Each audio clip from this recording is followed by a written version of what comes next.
아름다운 사람은 자기 곁에 있는 사람에게 감동을 주는 사람이라고 그래요. 여러분들의 삶이 주위 사람들에게 감동을 주면서 살아가고 계시지요. 우리가 살아가고 있는 이 시대를 질주의 시대라고 얘기를 합니다. 인류 역사상 사람들의 발걸음이 오늘처럼 빠른 때는 없었다라고 그러죠. 사람들의 발걸음이 빨라짐으로 인해서 사람들은 위와 옆을 바라보지 않고 오직 앞만 보고 질주를 하기 때문에 목적지에는 다다를 수 있지만 그의 삶은 어쩌면 과정을 상실한 그런 삶을 살아가고 있지는 않는지. 여러분 한 해를 이렇게 달려오지 않았습니까? 앞만 보고 혹시 달렸는지 아니면 주위도 살펴보면서 연약한 자들을 위로해주고 또 앞을 보고 위를 보고 하나님의 은혜와 긍휼이 내 삶에 부어지기를, 그리고 하나님이 원하시는 삶을 살아갈 수 있기를 하면서 하나님과 깊은 교제를 나누며 오늘까지 달려오셨는지 한 번 정도는 생각해 보았으면 좋을 것 같아요. 그리스도인이라는 것은 하나님을 닮아가는 사람이라고 그러잖아요. 그래서 우리가 예수를 닮는 삶을 살아낼 때 많은 사람들에게 감동을 줄 수 있기 때문이지요. 그리스어로 인간을 안드로포스라고 합니다. 안드로포스란 하늘을 바라보는 자라는 뜻을 담고 있죠. 인간은 먹이를 구하기 위해서 땅만 바라보는 짐승과는 달라야 한다는 의미이겠지요. 나 혼자 먹고 살고 내 유익을 구하려고 살아가는 삶이 아니라 곁에 있는 누군가에게 감동을 주고 또 위로를 주는 삶이 하나님이 원하시는 삶은 아닐까. 그런 사람은 사람에게는 무례하지 않고 하나님에게는 무지하지 않는 그런 삶을 펼쳐가겠지요. 그런 삶을 살아갈 때 자신의 생각을 하나님께 내려놓을 수 있지요. 그리고 나를 향한 하나님의 계획이 무엇인지를 하나님께 계속 묻고 그 길을 묵묵히 순종하며 걸을 수 있는 삶이 하나님이 원하시는 삶이라고 저는 생각합니다. 아인슈타인은 이런 얘기를 합니다. 하던 대로 하면서 다른 결과를 기대하는 것은 정신병자와 같은 것이다. 신앙생활 또한 그렇다고 생각을 합니다. 다르게 생각하고 다른 기준을 정할 수 있어야 하지요. 세상 사람들이 정한 기준이 아니라 하나님이 정한 기준을 가지고 살아가는 삶. 그런 삶은 하나님께 나의 모든 것을 맡기고 다른 생각과 다른 기준으로 살아갈 수 있지요. 다른 생각과 다른 기준으로 살아갔던 한 사람을 오늘 본문을 통해서 만나보기를 원합니다. 오늘 함께 나눌 말씀은 사무엘상 3장 1절에서 11절의 말씀입니다. 아이 사무엘이 엘리 앞에서 여호와를 섬길 때에는 여호와의 말씀이 희귀하여 이상이 흔히 보이지 않았더라.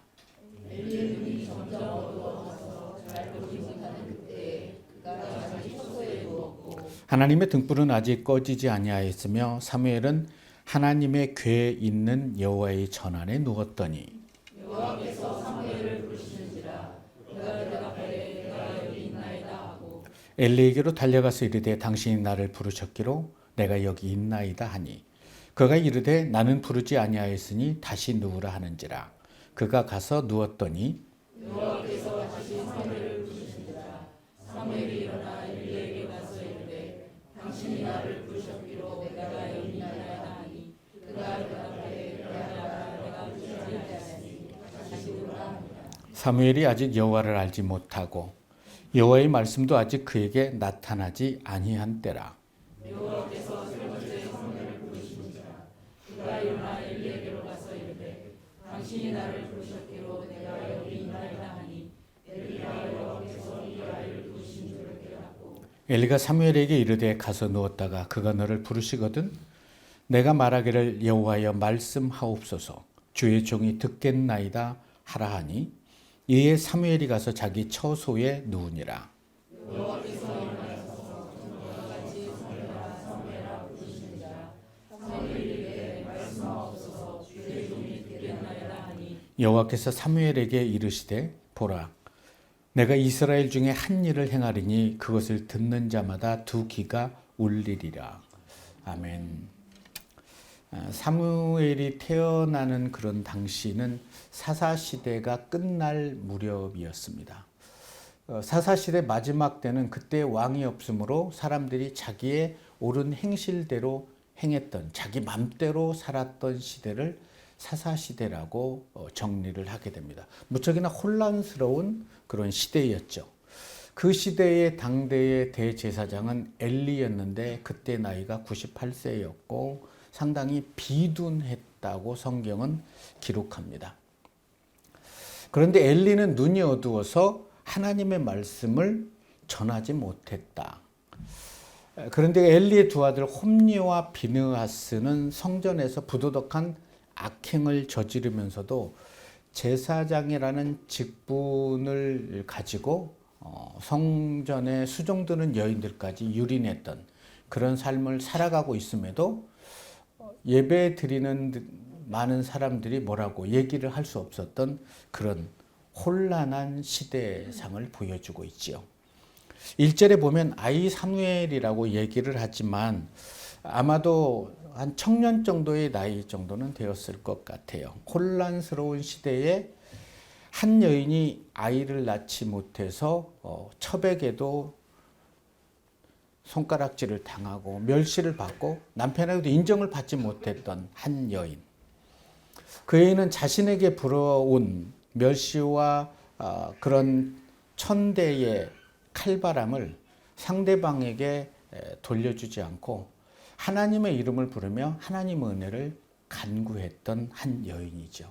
그 여인은 이런 간구를 합니다. 주의 여종의 고통을 돌아보십시오. 사람에게 자기의 고통을 드러내고 내가 이렇게 아파.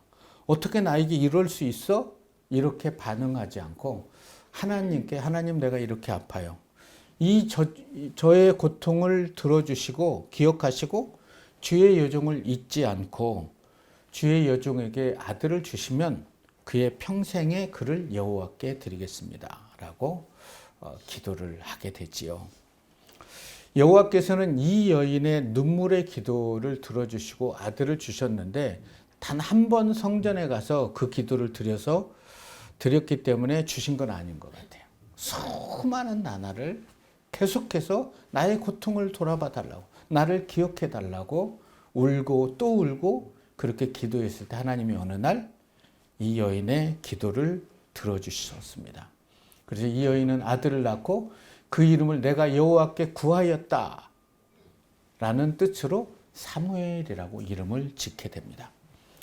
세상의 방식이 아닌 오직 하나님의 방식으로 좌절하거나 또 누구를 원망하지 않고 오직 믿음으로 여호와께 구하여 낳은 아들 그 사무엘.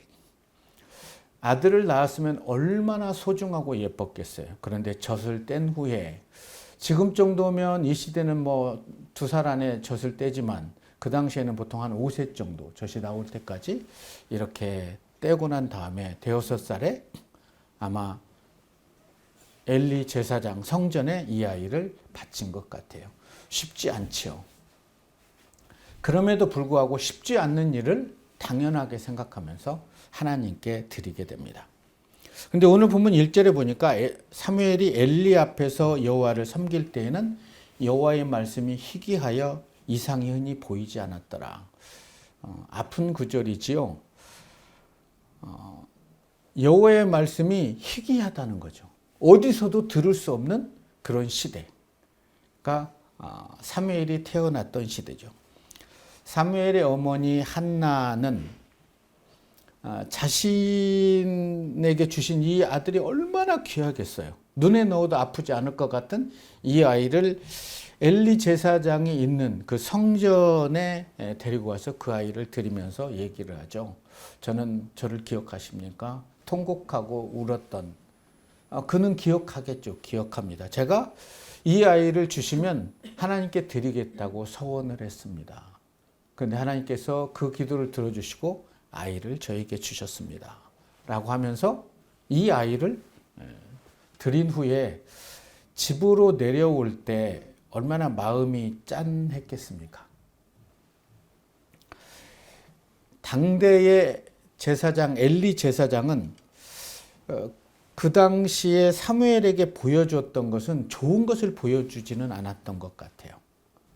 좋지 않은 이런 것들, 하나님의 말씀을 마음에 두지 않고 안일하게 제사장이라는 그 명목 하나로 다 먹을 것 먹고 취할 것 취하면서 살아가고 있는 모습. 그리고 두 아들 홈니와 비느하스는 아버지보다 더한 그런 악행을 저지르는 이런 모습을 사무엘은 지켜보게 된 거죠. 그래서 사무엘이 엘리 앞에서 여호와를 섬길 때는 하나님의 말씀이 그 어느 누구에도 임하지 않았던 시대, 환상을 볼 일도 없었던 시대. 사무엘은 어떤 마음이었을까요? 어머니의 그 아름다운 믿음 속에서 자라고 기도로 통해서 자랐던 이 아이가 제사장 밑에 있으면서 그들의 삶을 보니까 이게 아닌 거죠. 내가 과연 성전에 계속 머물러야 되나? 이런 여러 가지 고민도 했겠죠. 어느 누구에게도 말씀도 안 하시고 어떤 환상도 보이지 않았던 시대. 문맹이란 글을 읽지 못하는 것만 문맹이 아니라 사람의 마음을 읽지 못하는 것을 문맹이라고 하듯이 그 시대는 사람이 하나님의 마음을 읽지 못했던 것 같아요. 아니, 읽으려고 하지 않는 거죠. 여러분은 어떻습니까? 여러분 신앙생활 하면서 하나님의 마음을 읽으려고 노력하십니까? 하나님이 나에게 어떤 계획을 가지고 계실까? 하나님은 내 아이에게 어떤 계획을 가지고 계실까? 우리 교회를 통해서 하나님이 어떻게 새 일을 행하고 계실까? 이렇게 한번 물어보신 적이 있겠지요. 성경을 읽다 보면 감동이 되는 구절이 있잖아요. 나에게 주신 말씀이면 하나님 이 말씀이 내 삶에 이루어지고 내가 이 말씀대로 살겠습니다. 순종합니다. 이렇게 기도하고 순종의 발걸음을 내디딜 때 하나님의 은혜가 우리의 삶에 부어지게 되는 것을 목격하게 될 겁니다. 2절의 말씀을 보니까 엘리의 눈이 점점 어두워져서 잘 보지 못한 때 그때 엘리는 자기 처소에서 먹고 마시고 누워 있는데 이때 엘리의 나이는 98세고 비둔하고 비대함으로 하나님을 섬길 수 없을 때 엘리가 자는 곳은 여호와의 전에서 다소 떨어진 곳에서 성소 행랑에서 자고 있었고 엘리의 아들조차 여호와의 궤가 있는 성소를 지키지 않습니다. 사무엘만이 그 성소에서 여호와의 궤 앞에서 잠을 들게 된 거죠. 그런데 3절의 말씀에 희망을 찾을 수 있죠. 하나님의 등불은 아직 꺼지지 아니하였다. 사무엘은 하나님의 궤에 있는 여호와의 전 안에 누워 있어요. 누군가 한 사람이 하나님께 희망을 붙잡고 여호와의 전에서 기도하고 잠이 들게 되는 거죠.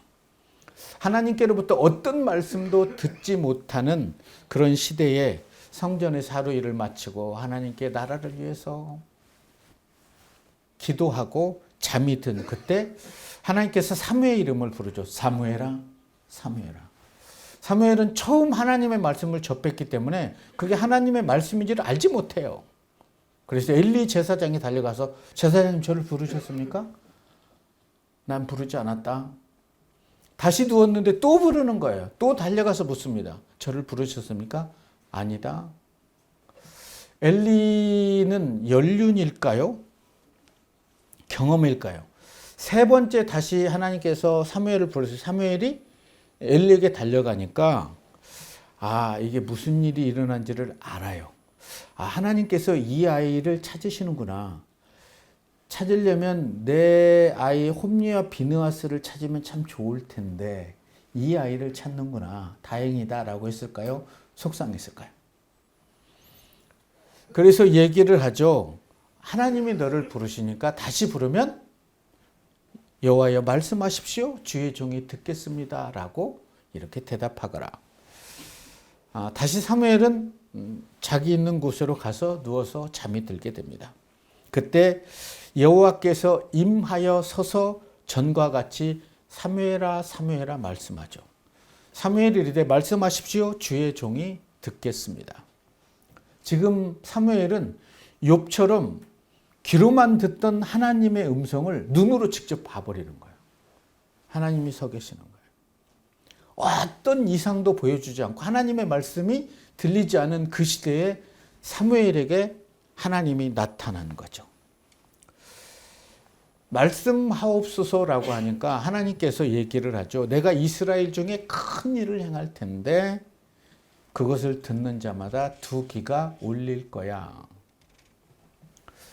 여호와께서 처음 사무엘에게 나타나서 하신 말씀은 축복과 은혜의 말씀이 아니라 엘리 가정의 저주의 말씀이라는 거죠. 아프죠? 그 말을 들은 사무엘도 마음이 아팠겠죠. 얼마나 무겁겠어요. 그래서 무거운 마음으로 아침에 눈을 떴는데 엘리는 연륜과 경험으로 사무엘 오라고 그러고 하나님이 너에게 뭐라고 말씀하시더냐. 근데 그 말을 하고 싶지 않잖아요. 그런데 이렇게 하죠. 말을 안 하면 막 엄포를 넣는 거예요. 저주를 받을 것이다. 그 얘기를 하죠. 당신 집안을 하나님이 멸하시기로 작정했습니다. 두 아들이 행위가 하나님께 너무나 엄청납니다. 자, 이런 말씀을 사무엘을 통해서 하나님의 말씀을 들었다면 엘리가 그 자리에서 통곡하고 회개하면서 자녀들을 하나님께로 돌아오게 했다면 얼마나 좋을까요? 그러나 엘리는 그럴 줄 알았다는 거죠. 하나님이 내 아들을 쓰지 않고 사무엘을 부르신 게 당연함을 알았을 거예요. 처음부터 엘리 제사장의 아들들이 악을 행하지는 않았겠죠. 처음에 홈리를 낳고 비니하스를 낳고 이 아이를 위해서 얼마나 많은 기도를 했겠습니까? 하나님, 이 아이가 하나님의 말씀으로 살아가게 해주십시오. 그렇게 기도하고 낳은 아들들이 살아가면서 변질이 되게 되는 거죠. 여러 번 뭐라고 얘기를 하지만 이제 나이가 많이 먹어서 아버지 말을 들을 아들들이 아닌 거예요. 무시해버리는 거죠. 급기야 성전에서 수종드는 여인까지도 겁탈을 하게 되죠. 그때 엘리는 얘기를 하죠.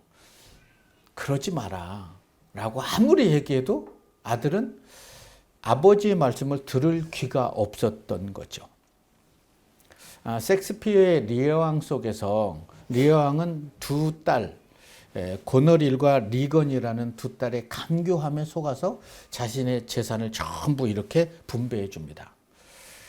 그런 후에 두 딸에게 버림을 받게 되지요. 버림받은 후에 리어왕은 이런 독백을 합니다. 불효자식을 두는 것은 독사에게 물리는 고통이다. 저는 독사에게 물려보지 않았기 때문에 그 고통이 얼마나 엄청난지는 모르겠지만 엘리의 마음이 그런 마음이 아닐까.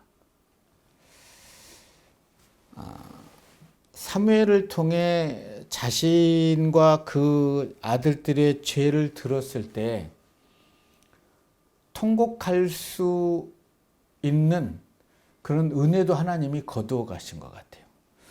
사람의 마음이 말라버리면, 하나님 앞에 말라버리면 회개도 안 나온다는 걸 알고 계십니까?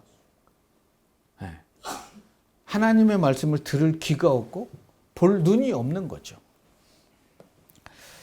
40년 동안 이스라엘 사사로 지내왔지만 하나님의 말씀은 여전히 희귀하다는 거죠. 그때 하나님께서 사무엘을 찾았을 때 사무엘이 얘기를 합니다. 주의 종이 듣겠다는 것이죠. 주님이 나에게 무슨 말씀을 하든 순종하겠다는 거예요. 순종의 발걸음을 내딛겠다는 거죠.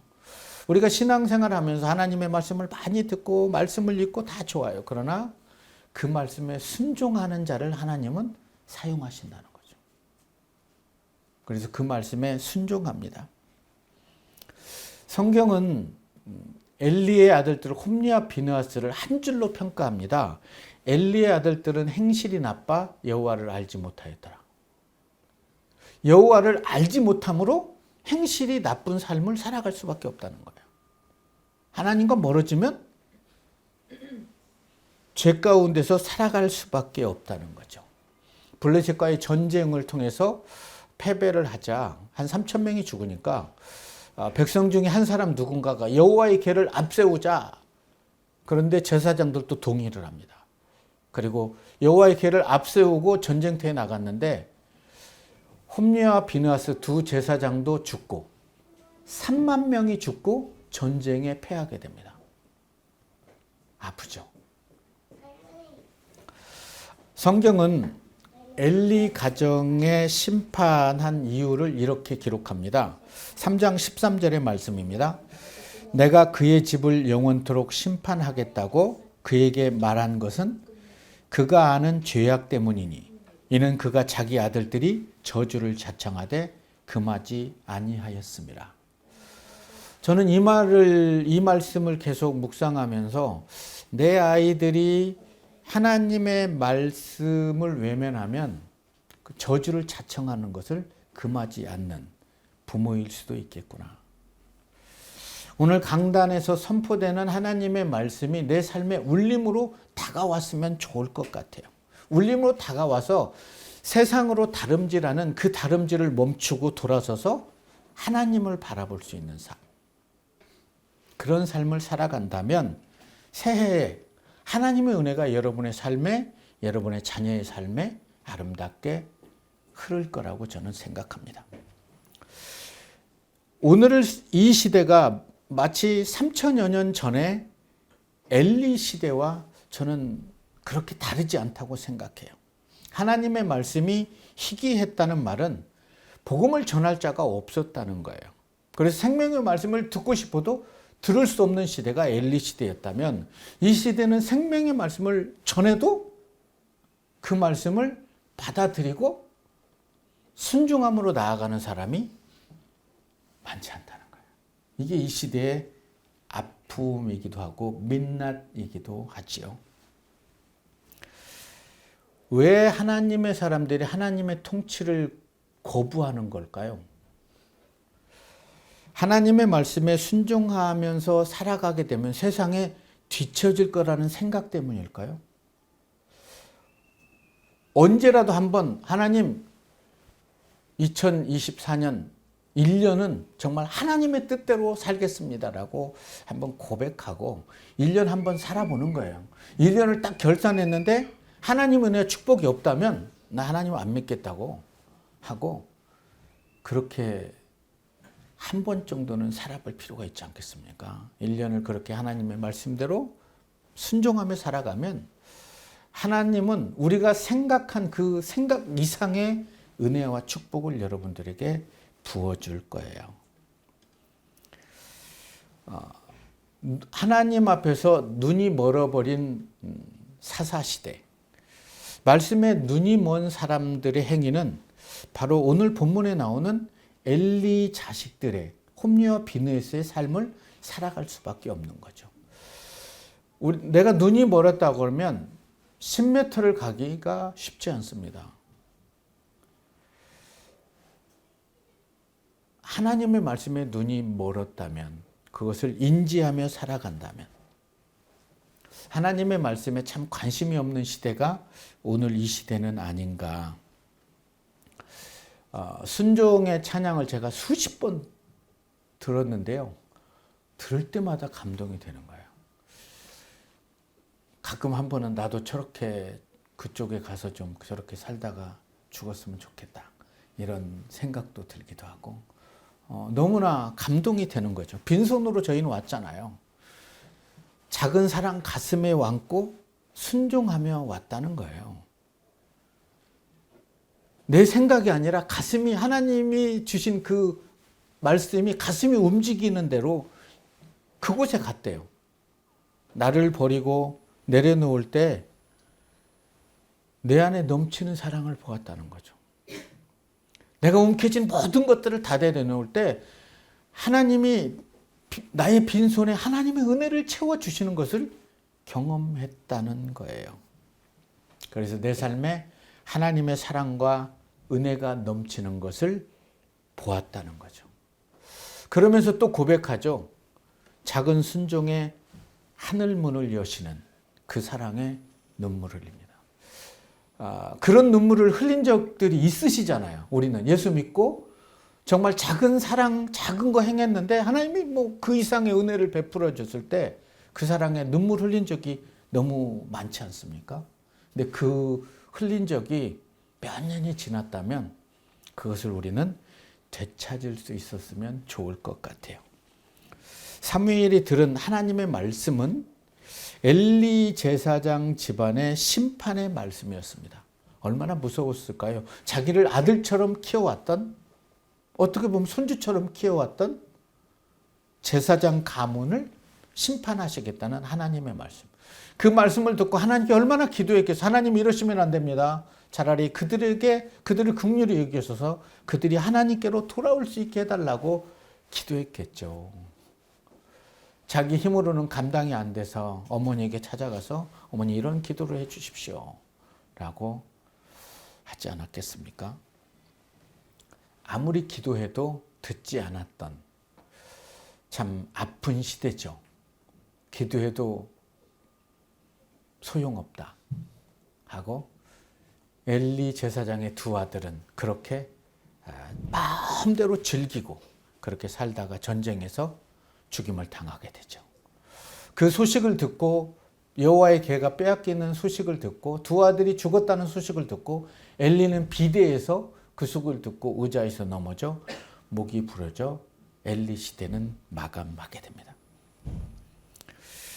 하나님의 말씀에 귀를 기울였던 순종했던 사무엘을 통해서 이제는 빼앗긴 이스라엘의 모든 백성들을 하나님께로 되돌아오게 합니다. 한 사람이 하나님의 말씀에 순종의 발걸음을 내디면 그 사랑에 눈물 흘릴 수 있다는 거예요. 아들을 낳지 못함으로 인해서 여호와께 나아가 아들을 주시면 내 평생의 그를 여호와께 드리고 빼앗긴 이스라엘 백성들을 이 아이를 통해서 하나님께로 돌아오게 할 수 있는 그런 아들로 제가 키워보겠다는 거예요. 하나님 그 기도를 들어주시죠. 그래서 그녀는 내가 여호와께 그를 구하였다. 사무엘이라고 이름을 짓지요. 하나님의 말씀에 순종한 한 사람 사무엘을 통해서 하나님의 모든 축복과 은혜가 이스라엘에게 부어지는 것을 우리는 사무엘서에서 볼 수가 있죠. 사무엘은 죽는 날까지 하나님의 말씀을 선포합니다. 이스라엘 전역을 다니면서 선포하고 사울을 왕으로 세우고 다윗에게 기름을 붓고 죽는 날까지 이스라엘 백성들을 위해서 그렇게 기도를 하게 되죠. 마지막 날이 아닙니까? 12월 31일. 오늘 그렇게 돌아온 삶을 되돌아보고 하나님 내년에는 순종함으로 나아가겠습니다 라고 결단하며 2024년을 맞이해서 여러분들을 통해서 하나님이 일하심이 너무나 감사해서 작은 순종의 하늘문을 여셔서 그 사랑에 감사할 수 있는 그런 저와 여러분이 되시기를 우리를 죄에서 구원하신 주님의 이름으로 축원합니다.